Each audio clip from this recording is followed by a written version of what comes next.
Ride in progress. I do rideshare driving in Newark, Ohio. Night shifts mostly. The pay's not amazing, but the roads are clear and you don't get asked about your day 10 times an hour. Most nights it's Ohio State kids from the satellite campus or drunk townies leaving the bars.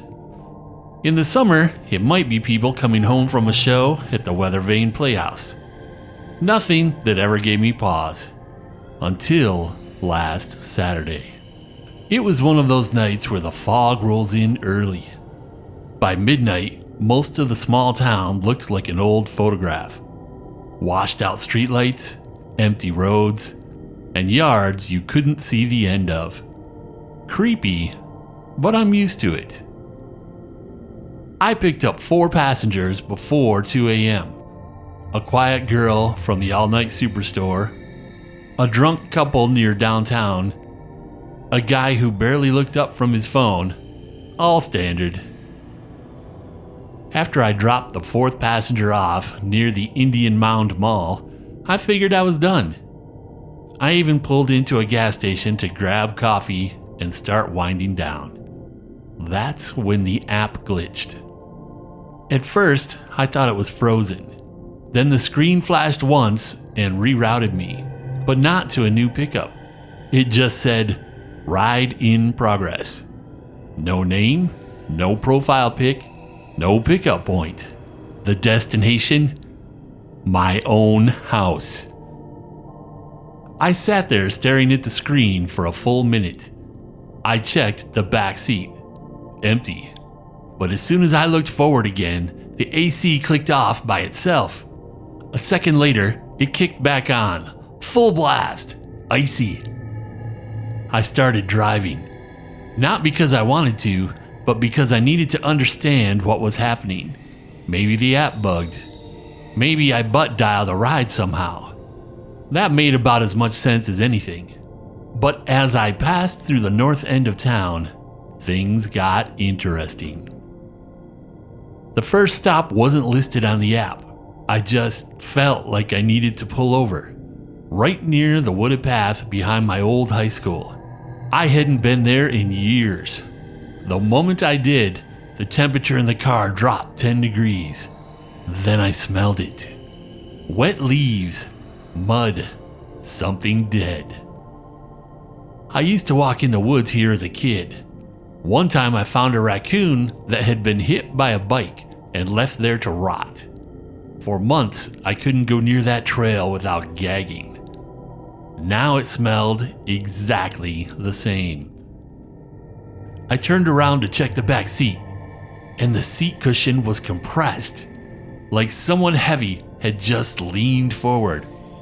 My window fogged up from the inside, but there was no one there. The app suddenly rerouted again. No address, just another line on the map. The next stop was a trailer park off Mount Vernon Road. I hadn't thought about that place in years. I used to live there, briefly, with my dad. The last night I ever stayed there, he'd come home drunk and thrown a lamp at me for supposedly locking him out. He passed out on the couch. I packed a bag and never looked back. The second I pulled in, my car was filled with heat. Oppressive, like the vents were almost blowing fire. The stench of old beer and cigarettes seeped into the air, and I swear I heard someone muttering in the back seat. Just one word: run. I got out of there quickly and kept driving. Anytime I tried to pull over to get out, the car locks clicked down and they couldn't be unlocked. The app also wouldn't let me cancel, wouldn't let me turn off the phone. It just pulsed that same single line toward my house. I passed another spot, the overpass where a friend of mine died in a car wreck sophomore year. The seat beside me got ice cold. The back seat pressed in again, like something was leaning closer, breathing against my ear. I floored it. When I finally reached my neighborhood, I didn't stop. I kept circling the block, hoping something would break the loop. I passed my own house once, Then again, on the third pass, the app suddenly ended the ride. No, thanks for driving, no tip. The screen just went dark. I slowed to a stop at the end of the cul-de-sac. That's when my phone rang. Unknown number. Fear didn't let me answer it right away. I let it go to voicemail. After 30 minutes of just staring at my phone, curiosity got the better of me. I played the message. It was me. My voice. But I wasn't speaking, just breathing. My whole body started to shiver. Then I heard my own voice speak to me in a near whisper. I'm still in the car. I threw open the door and the handle gave way like it had been jammed shut until then. I fell into someone's yard face first in the cold grass. I didn't drive down the block home, I walked. I didn't go back to the car until the next day in daylight. There were no marks on my car, no damage, no sign that anyone else had been there, but it smelled like cigarette smoke and the back seat cushion was sunken in. I'd like to tell you I never entered that car again, but this is the real world and I can't afford a different car, and I can't afford to quit my job. I still drive, but only during the day, and every time I log into the app, I check my list of current rides. Every now and then, one shows up that says, Ride in progress. No name, no picture, and the destination is always the same. My house. Yellow eyes. I drive nights in Stillwater, Oklahoma. Not for any company I'll name, but you know the one. I use the driver app, chase surge zones near the bars, and keep an emergency puke kit in my trunk. Most of my fares are college kids from Oklahoma State or parents in town for the game weekends. You get used to drunks, weirdos, and the other occasionally sketchy pickup. I thought I'd seen it all, until I got a ping at 2:13 a.m. for a pickup behind the diner near campus. The profile just said Smith, no photo. The pin was dropped in a weird alley behind the restaurant, but I'd been there before for late night drop-offs. I pulled in and saw someone already waiting. A tall figure in a long black leather trench coat and a wide-brimmed hat. Not cowboy, more like funeral home meets noir detective.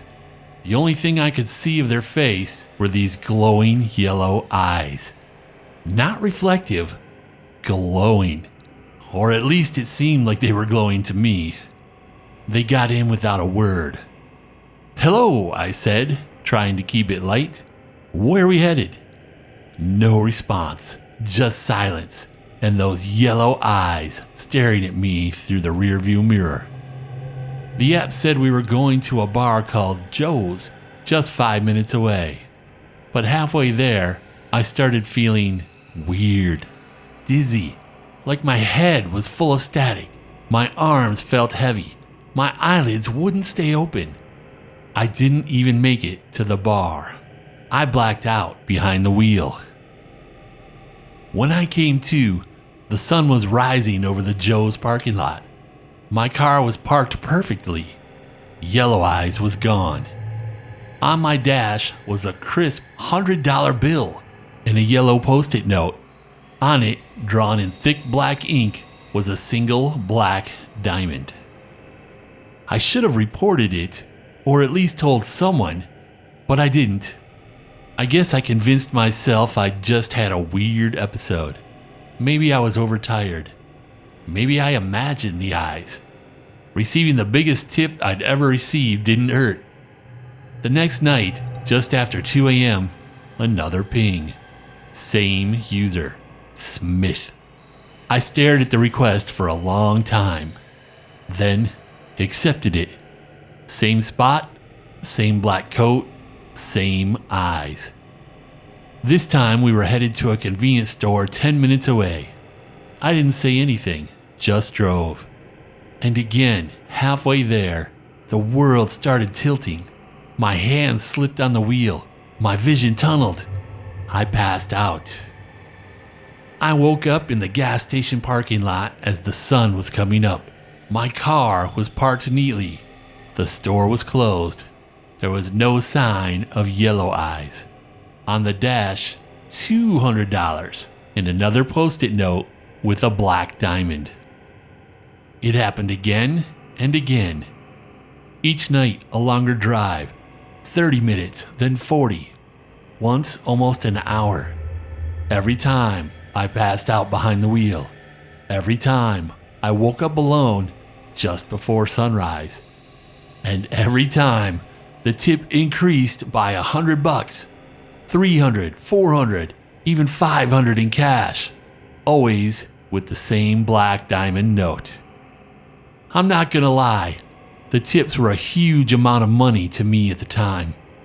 They say money is a motivator, and they're right. It freaked me out, but it was like being paid to disappear for a few hours. No memory, no explanation. I knew it was wrong, but I kept taking the rides. Then came the ride that altered my life. Smith pinged me again just after 2 a.m. The destination was different. An old trailer park on the outskirts of town, way past the highway. I'd never been there before. The moment Yellow Eyes got in the car, I felt it, like the air shifted. I didn't try to speak this time. I just drove. But as we neared the trailer park, the dizziness started faster than ever. My head rolled back. My arms went limp. Just before I lost consciousness, I felt something. Hot breath on my neck. Yellow Eyes was leaning forward from the back seat. His face was right next to mine. I couldn't see anything except those glowing yellow eyes. Then I blacked out. I didn't wake up in my car this time. I woke up inside a trailer. It was dark, hot. The air was thick with the stench of mildew, garbage, and something sweet and rotting. I tried to scream, but realized I couldn't. I'd been gagged. My wrists were tied in front of me, my ankles too. I was lying on the floor of what had to be the dirtiest place I'd ever seen. Trash, old food, bugs, cracked windows, blood, or something like it, smeared on the walls. Then I looked up. A giant black diamond had been painted on the ceiling. There was no tip, no post-it note, just the sound of flies. My heart started to pound. I felt very dizzy. I kicked my legs until I hit something. A chair. I used it to pull myself upright and stumbled toward the door. It cracked open.